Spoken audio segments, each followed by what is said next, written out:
ამ დროს საბჭოთა რუსეთისაგან თურქეთს გადაეცა რამდენიმე ოლქი, სადაც 164,000 საქართველოს მოქალაქე ცხოვრობდა.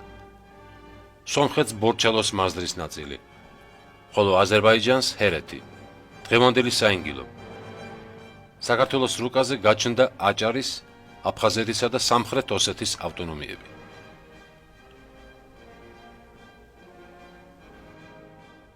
საბჭოთა ხელისუფლების დამყარების პირველსავე წლებში დაიხურა და დაინგრა ასობით ეკლესია. პარტიული უჯრედებისა და კომიტეტების დავალებით მარტო 1923 წელს დაიხურა 1500-ზე მეტი ეკლესია. დაიწყო შეჯიბრი მაზრებს შორის. საქმე იქამდე მივიდა, რომ ზოგიერთ მაზრაში არც ერთი ეკლესია აღარ დარჩა, ხოლო სვანეთში ეკლესიების შემდეგ უკვე კოშკების ნგრევასაც მიჰყვეს ხელი. იმავე წლებში დააპატიმრეს საქართველოს კათოლიკოს პატრიარქი ამბროსი ხელაია, რომელსაც ჩეკამ კონტრრევოლუციურ საქმიანობაში დასდო ბრალი.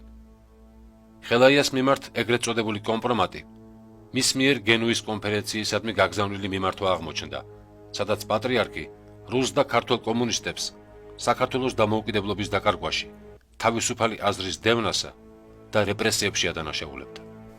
სული ჩემი ღმერთს ეკუთვნის, გული ჩემს სამშობლოს. მძორი ჩემო ჯალათებო თქვენ და რაც გინდათ ისვავით მათ. ასეთი პასუხი გასცა ხელაიამ ჩეკას საპატიმროში საგანგებო კომისიის წარმომადგენლებს.